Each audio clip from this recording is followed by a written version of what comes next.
Reflection. Okay, lesson. Lieber Frau Kleinert. Kleinert. Kleinert. Wie geht's Ihnen? Hoffentlich sehr gut. Ich bin die Mutter von Anna und möchte mich bei der Schule entschuldigen und Ihnen mitteilen, dass sie einen Unterricht heute am Morgen nicht besuchen kann, weil sie eine Erkältung bekommen hat. Die Arzt hat sie vor 2 Tagen krank geschrieben. Konnte sie mir deshalb sagen, welche Hausaufgabe sie zu Hause machen muss? Vielen Dank. Zurück. Liebe Frau Kleinert, caaligaygi waa magacaadayso hebel qof ayaa loo dirayaa we get in sideetawa we get in sideetii ama sideetawa labadaba overlish waxaan rajaynayaa guud inaad fiican tahay ich bin die Mutter von Anna waxaan ahay hooyada dhashay Anna von taas waxay sheegaysaa waxaan ahay hooyada Anna möchte mich bei die Schule entschuldigen. Waxaan rabaa in iskuulka ka raaligeliyo on Ihnen mitteilen aanan la wadaago dass sie eine Unterricht heute und morgen nicht besuchen kann.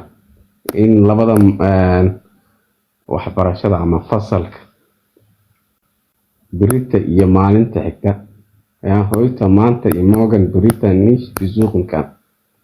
Ayna soo booqo ama ay dhigan karin fasalka weil maxaa yeelay sie erkältung bekommen hat waxaa ku dhacay hergeb erkältung iyo griib ay kala tahay inkastoo hergeb ay midna virus waa midna bacteria Frau Kleinert lahaa magaca mugtaan Frau Xaliim waa dhigi kartaa Frau Xaliim oo Frau Helena wie geht's Ihnen sigorta waxay rajin أنا أقرأ كده صفر. Wie geht's Ihnen? Sidee tahay? Hoffentlich waxaan rajaynayaa guud inaad fiican tahay. Ich bin die Nein. Was so viel war. Warte mal. Waxaan ahay ich bin die Mutter von Anna. Waxaan ahay hooyada Anna dhashay. Von Anna hooyada dhashay möchte bei der Schule entschuldigen. Waxaan rabaa iskuulkiina inaan ka raaligeliyo on Ihnen mitteilen aan la wadaago ama wargeliyo mitteilen wargelin waa Thailand la wadaagid waa labay kala tahay Thailand iyo mitteilen waxa waa wargelin waa qof inaa war u sheeg wargelin waa inaan wargeliyo dass sie Unterricht heute und morgen nicht besuchen kann. Fasalka ama waxbarashada ama iskuulka maanta iyo berito inay soo booqo kar inay dhigi karaan besuuqadaas macnaha moogtaa marka qaar marka dol major aad tahay hadalka ku habboon raadinay suitable word ama waxaa raadinaysaa terminology-ga ku habboon qofka Soomaaliga fahmo besuuqan waa booqashay noqotaa laakiin dhigashan way noqon kartaa oo meel wax la dhigana wax la baranayo okay while maxaa yeelay sie ayna erkältung bekommen hergeba ku dhacay awin hergeb ayaa ku dhacay erkältung hergebka kala griiba iyo erkältung midna virus ah kale midna bacteria Der Arzt hat sie vor 2 Tagen krank geschrieben. Dhakhtarka wuxuu soo qoray 2 maalmood oo xanuun warqada xanuunka können Sie mir deshalb sagen ma ii sheegi kartaa sababta awada ma ii sheegi kartaa welche Hausaufgabe laylige cashir guriga ama layliga guriga laga shaqeynayo ardada loo soo diray inay ka shaqeeyaan welche Hausaufgabe laylige Sie zu Hause machen muss guriga inay ku sameeyso ay waajib tahay ama guriga ku qasab ay tahay inay guriga kaga shaqeyso layligeewa maxaa yeelay buugga layliyo badan uu leeyahay layligaas iisha fiila daanka im for aus waa ku mahadsantihiin mid faroonlisha gruusa waa idin salaam si saaxiibtinimo nugu salaamaa ana muta anis muta hooyada anis muta okay وني soo qabanaa ma fahanteen ama lagu cilna ما حتى صوت وين فهمي مرة أخرى هم فهمي ورقد بيقريسا إن أنت تكون حنوصل معلومات هذا ها تنفهم صح ها ورقد يقريسا إن أنت إذا حنوصل بس وعكرا الجلي ما وقتها ودمران وأنا سي شيء عنو قد حنوصي يعني أنا سي ورجس أنا وان وعا مركان ما يكون حنوصل ها وعتان كان بيلوا أنا ورقد قرتيدو إيميل قرتيدو لبدا واسمين كرتا لبدانو إيميل كي غير هذاك لكن وان وعتان كها بس دوي إيه ما سوي كرتا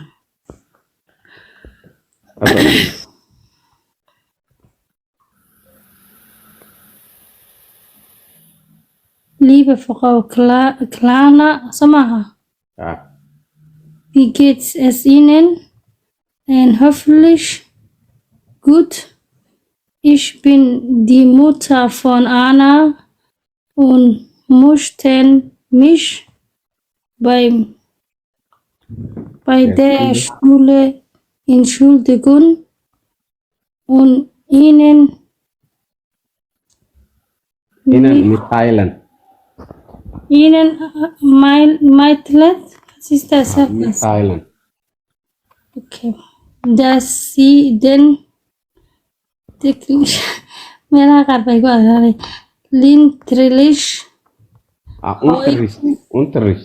Unterricht heute und morgen nicht besuchen kann, weil sie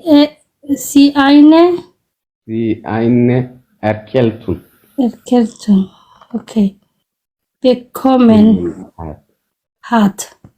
Der Arzt hat sie für 2 Tage krankschreiben. Konnten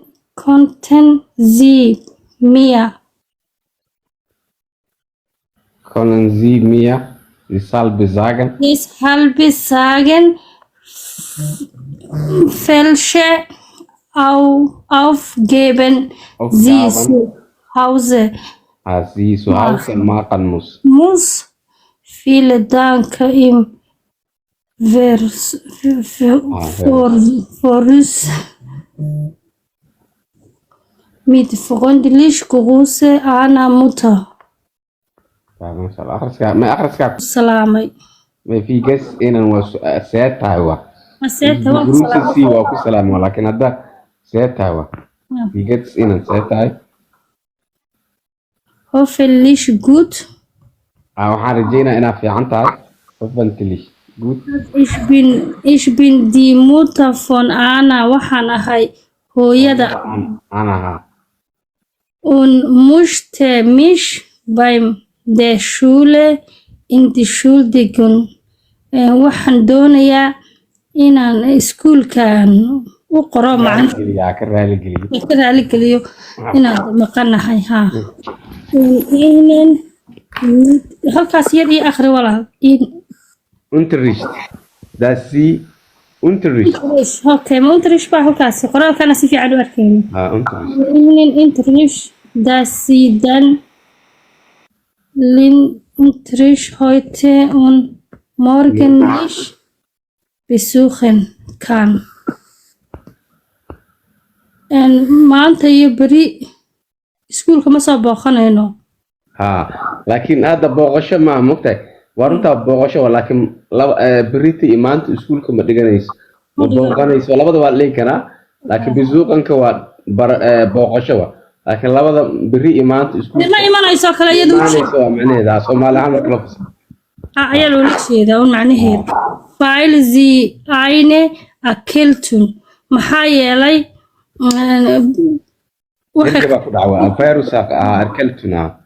Der Arzt hat sie für 2 Tage krankgeschrieben. Dhakhtarka ayaa 2 cisho u qoray warqad صح كونن سي مية deshalb sagen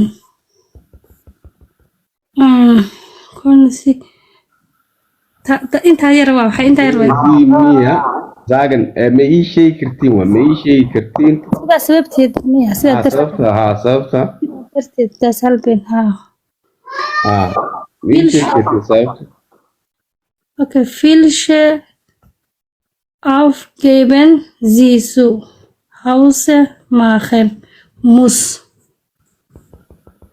اوكي فيلشا aufgabe sie zu Hause machen muss hawsabgaabahe ama laylige ama cashirke ayay guri kaga shaqeynaysaa maxaa yeelay ciyaalka waxaa loo soo diraa cashiro kala duwan ama layli ama shaqo guri oo kaga shaqeeyaan guriga marka layliga intuu meesha uu maraa iyo meesha laga shaqeynaa macluumaad uu jiro layliga ka shaqeynaysaa qasab tahay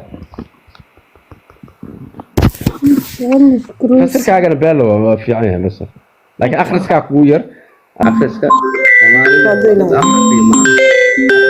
todoba mar lix mar sideed mar ku celi waxa marka akhrinaysid waa inaad ku celisaa fahmadi mala akhriskaa kuu fududaana waa fahmaa badanaa laakiin akhriska erayada badan isku qabanayo waxaa dhibaayo may waa baranaysaa laakiin ku celinayaa ka wada dhegeysiga badi inaad wax badan dhegeysid filimada iyo youtube-ka xitaa hadaad filim aadan aqoon youtube-ka ka dhegeysi waxa uu leeyahay spy oo horina ilaa b aynas uu leeyahay b spy uu leeyahay horina iska dhig Hi.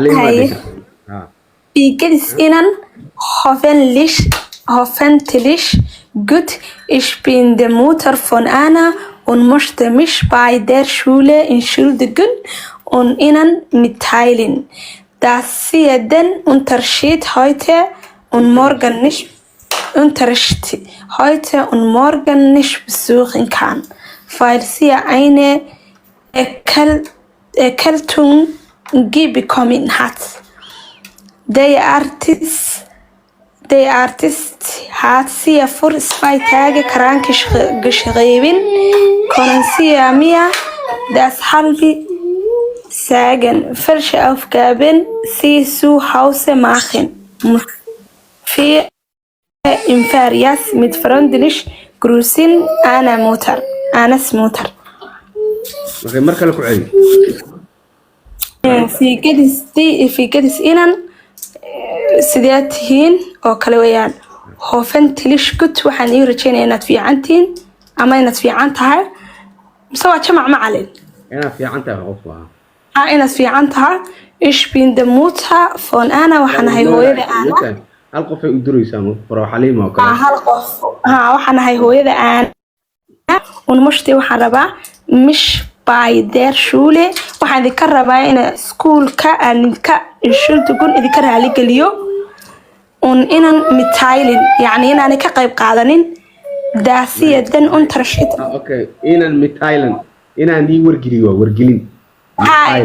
inaan mitteilen inaan dii wargeliyo daasiyadan unterricht heute und morgen nicht besuchen kann inaanay maanta iyo beritoona aanay ka qayb qaadanahayn ama aanay imanayn فايلسي عيني labada way noqotaa iskuulka ama casharka laba macno ama casharka daxweya فايلسي عيني ekeltun bekommen hat taas ay wax degdeg ku yimaadeen sama macne ekeltun waxa la ergabka agriba ekeltun mudda mid virus hargab ku dhacay DRT hat sie vor 2 Tagen krank geschrieben isbitaalkayga ama house artistkayga wuxuu soo qoray 2 cisho oo maxay warqadii xanuunka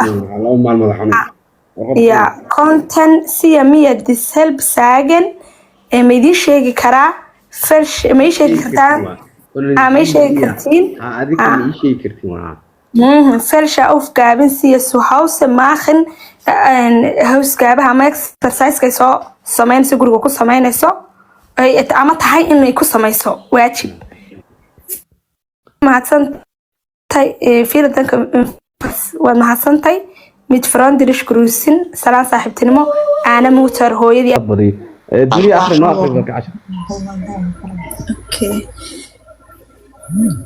Figet es ihnen hoffentlich كلش hoffentlich gut. Ich bin die Mutter von Anna und musste mich bei der Schule entschuldigen und Ihnen mitteilen, dass sie den Unterricht heute und morgen nicht besuchen kann, weil sie eine Erkältung bekommen hat. Der Arzt hat sie für 2 Tage krankgeschrieben.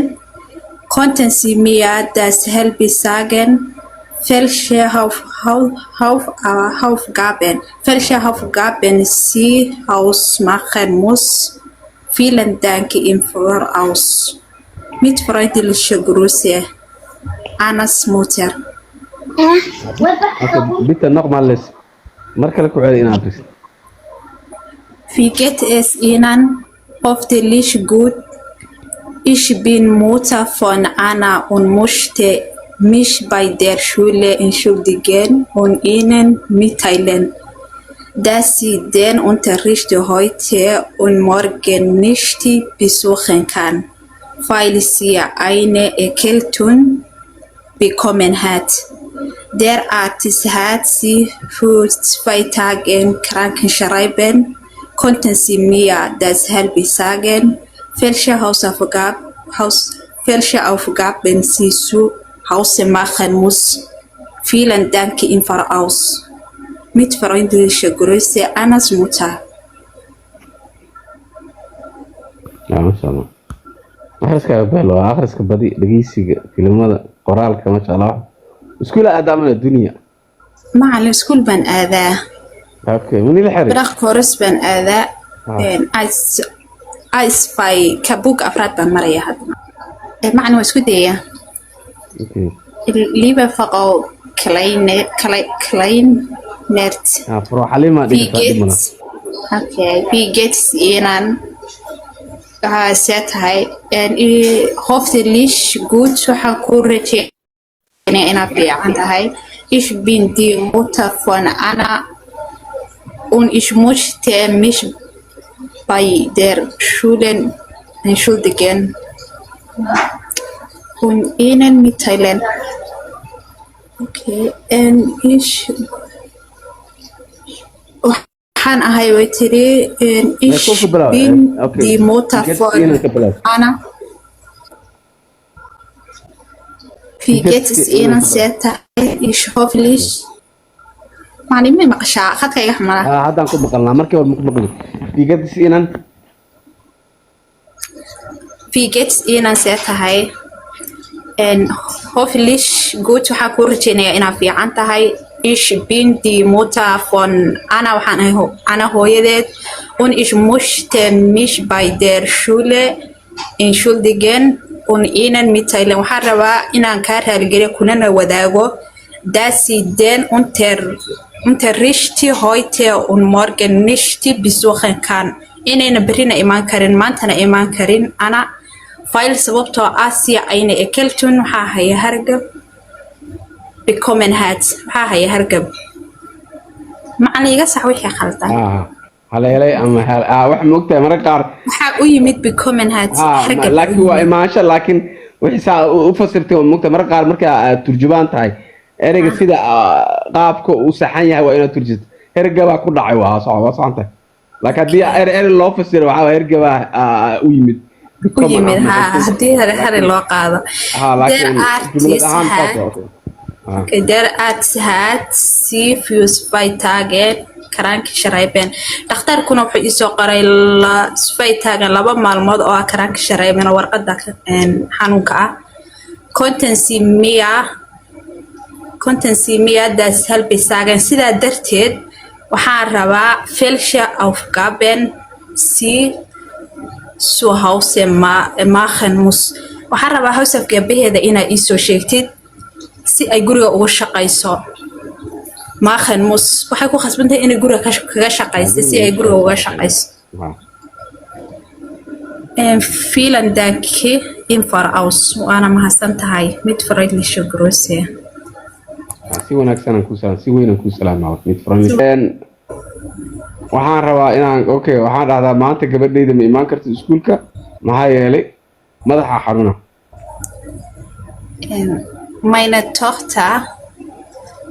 Meine Tochter heute nicht zur Schule kommen, weil sie hat Kopfschmerzen.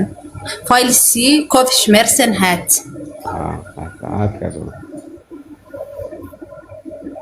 okay dhakhtarkii wuxuu dhahay waa inay joogtaa 3 maalmood guriga Der Arzt hat gesagt, 3 Tage. Der Arzt hat gesagt, sie 3 Tage zu Hause bleiben. fadlan ma ii soo diri kartiin house of gaabeyda si ay guriga ugu shaqeyso Könnten Sie mir bitte deine Haus... Nein, deine Maha. Die Hausaufgaben. Okay, könnten Sie mir bitte Hausaufgaben schicken und sie zu Hause machen? Okay, aad iyo aad ay mahadsantihiin maxaad macnay aad iyo aad ay umahadsantihiin vielen Dank im Voraus. hadalka sa isku tiid intaas ayaan kusoo gabagabeynaynaa barnaamijkii barashada luqadda qaabka waraaqaha aa u qori lahayd haddii cunugaaga xanuunsan yahay aad si email ah aad ugu sheegi lahayd dhakhtarka qaab nidaamsan oo luqadda ah garaamarkiisa iyo saxan yahay oo si academic ah aad ugu sheegi kartid oo wax walba ay kaa saxan yihiin ama aa u qori kartid email aa ugu diri kartid ayaan baranaynay markii haddii cunuga kaa xanuunsadaa u sheegi kartid inuu maanta imaan karin amba berita oo 2 maalmood guriga jooga dhakhtarkana u tagtay dhakhtarkana uu soo qoray warqadda dhakhtarka hoos afgaabihiisa ama layligiisa ama cashirkiisa loo soo diro si guriga ugu shaqeeyo ayaan baranaynay waxaana ahay qof motivator ah ama dhiirigeliye luqadeed iyo wariye madax bannaan waxaana dadka ka dhisa aasaaska luqadda intayna aadin iskuulka waana muhiim in qofka intoona aadin iskuulka uu sii bartaa luqadda xoogaa uu kasii fahmaa erayo iyo cashiro ka hor inta iskuulka bilaabo maxaa yeelay macalimaddu waa Jarmal haddii kale waa ku wareereysaa dhageysigana hala badiyo iyo luqadda dhageysiga iyo filimada iyo ereyga kuwa cusubna Soomaaligiisa raadi qoraalka email-adana YouTube-ka ama qaabo badan ku baro inaa hadashid isku dari adaa guriga joogto xitaa nafsiyan iskala hadal inaa isticmaash luqadda iskuulka waxa lagu bartaa barasho wax ka baranaysa laakiin isticmaalkii adiga ayaa laga rabaa inaa isticmaashid luqadda oo aad si isticmaalkii tusaale haddii shay aad soo gadatid aad guriga iska dhigatid ka war aadan isticmaal sidaas oo kale wixii aad soo barto waa inaad isticmaashid guriga aad ku isticmaashid xitaa adiga iskala hadashid ilmahaaga kula hadashid wixii erayadii ama casharadii aad soo baratay jumlad ka dhistid isbartid saasaan ugu dhiirigelina insha Allah ma rabtaa in luqadda si degdeg lagu baro laga dhiso aasaaska luqadda basic ama guruun leegaha luqadda af Soomaali lagu turjumo adigoo xogaa dhisan aadid iskuulka ma rabtaa in lagu xayisiyo goobtaada ganacsi si ay bulshada u gaarsiino ama maqaayadaada ama dukaankaaga ama dharkaaga ama kareemooyinkaada ma rabtaa qof kaa maqan ama laadahay muddo badan oo aad baafinaysa waa nagala soo xiriiri kartaa intaa in ka badan ayaan bulshada gaarsiin doonaa insha Allah waa anigoo ah wariye madax bannaan freelance journalist and photographer Cabdinaasir Qujufa iyo motivator language dhiirigeliye luqadeed inta ku kulmi doona barnaamij la mid ah barnaamijkan sidaas nabadiino alla dadaalo.